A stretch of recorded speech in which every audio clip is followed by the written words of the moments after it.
Bonjour à tous et à tous, welcome back, bienvenue sur Edge Capital, votre chaîne financière et boursière.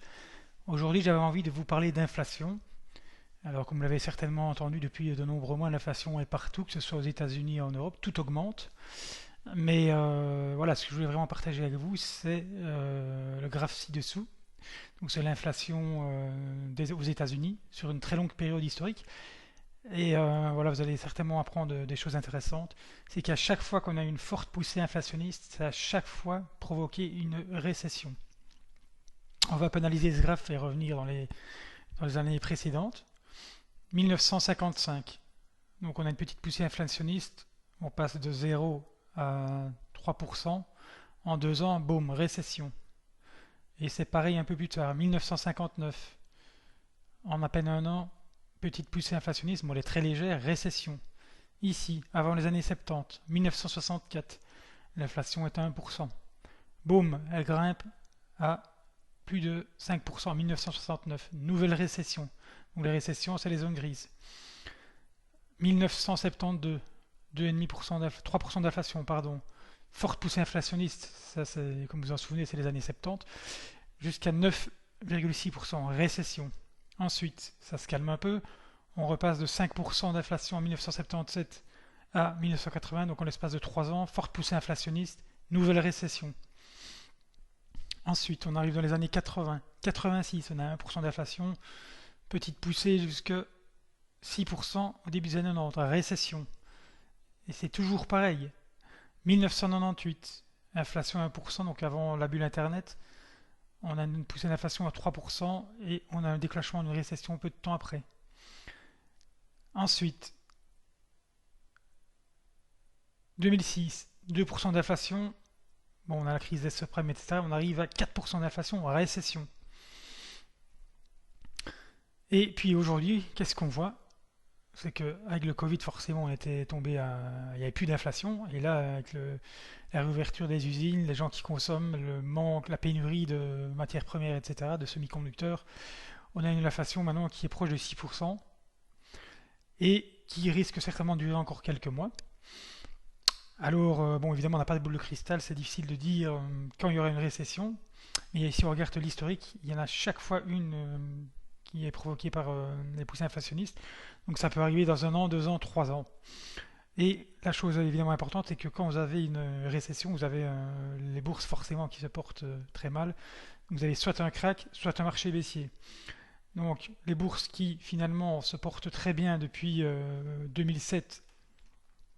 On a ici un range de plus de 12 ans de marché haussier. Eh bien, il a été provoqué forcément par une inflation très faible, des taux d'intérêt très bas, des politiques accommodantes des banques centrales.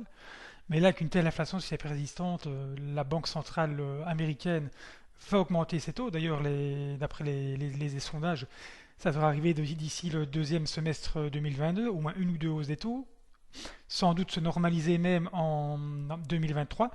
Donc voilà, la Banque centrale américaine n'aura pas le choix de remonter ses taux. Et ça pourrait provoquer éventuellement une récession, alors certainement pas en 2000, je pense pas en 2022, mais peut-être en 2023-2024.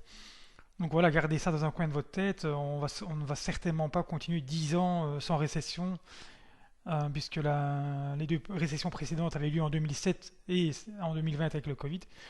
Donc 13 ans sans récession, ça ne va certainement pas se reproduire de sitôt. Donc probablement dans quelques années, on aura la nouvelle récession qui sera provoquée par cette poussée inflationniste.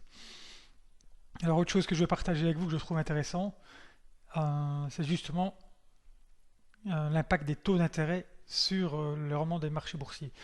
Bah, ici vous avez voilà, un tweet de Bill Ackman, celui qui ne le connaît pas, c'est le gestionnaire de Pershing Square Capital, donc c'est un hedge fund, donc c'est quand même voilà, c'est de la smart money, quelqu'un de très intelligent.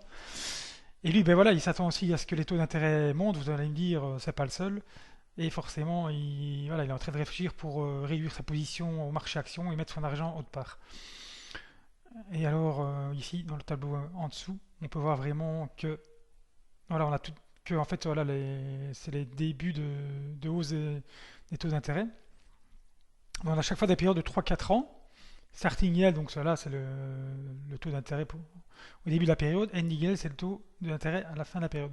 Et on voit dans la grande majorité des cas que quand le taux d'intérêt reste bas, les marchés boursiers se portent très bien et ont une très bonne performance. On voit ici de 1950 à 1953, on a vraiment une faible hausse des taux d'intérêt. Sur cette période de 4 ans, le SP500 a pris 80% de hausse.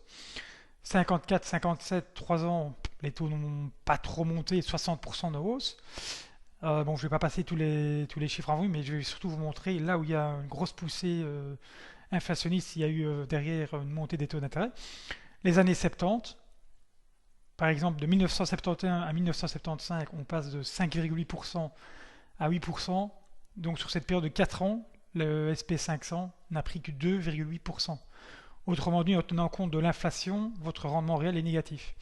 Idem de 76 à 80, on passe de 7% d'intérêt à 12%. La performance du SP500 est de 18%. Sur 4 ans, vous enlevez l'inflation, rendement négatif. Même chose de 1980 à 80. Donc là, on est sur une période d'un peu moins de 2 ans, on passe de 9, 8 à 15. Performance du SP500, 11%. Ensuite, 83, 84, même chose. On passe de 10,4% à 13,6%. Rendement réel, rendement par contre brut négatif, rendement réel, nous n'en parlons même pas. Vous faites défoncer. 87, pareil, 7%, 9%. On a une période de même pas un an, même pas un an, rendement faible. Ensuite, 93, 94, il y a aussi pas mal d'inflation. Sur cette période-là, le rendement du SP500 est faible. A contrario, vous voyez, en 2012 à 2018, la période où finalement les taux d'intérêt sont restés très bas, il n'y a pas eu d'inflation, on a une explosion du SP500 avec un rendement de 127%. Aujourd'hui, donc, comme vous avez vu précédemment, on a une inflation à 6%, les taux d'intérêt qui vont remonter aux États-Unis. Donc attendez-vous pour les 2, 3, 4, 5 prochaines années à des rendements relativement faibles sur le marché d'actions. Et donc, je vous conseille fortement de ne pas être exposé à 100% au marché action, parce que d'une part, votre rendement va certainement pas être aussi bon que ce qui n'a été par le passé, et puis surtout, vous ne pourrez jamais sortir du marché à temps s'il y a une correction ou un marché baissier. Donc diversifier, c'est vraiment la règle. Un peu de matière première, de l'or. Moi, je vous conseille de mettre, enfin, je n'ai pas vous donner des conseils d'investissement, mais je pense que voilà, ce qu'on entend souvent, mettre un petit peu d'or dans chaque portefeuille, c'est une solution tout à fait adéquate, surtout en ce moment. Donc entre 7 et 10%. Alors c'est vrai que l'or, comme ça ne fait pas rêver, ça fait plusieurs années que ça ne fait pas grand-chose. Mais là, regardez quand même ici ce graphique, qui je trouvais relativement intéressant. On a cette longue trendline depuis 2019. On a chaque fois le cours de l'or qui est revenu rebondir dessus, il n'a jamais été en dessous.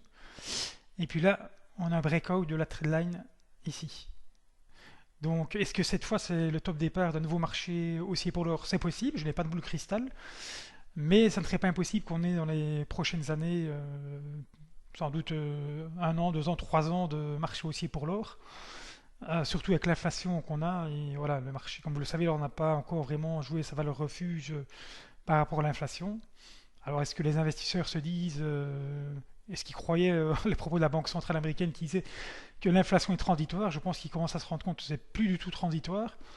Et donc, il y a certainement une partie, voilà, la smart money, donc les investisseurs institutionnels, vont probablement allouer une plus grande quantité en or et se défaire peut-être d'une partie de leur actif du marché action vers le marché de l'or, idem pour le marché obligataire.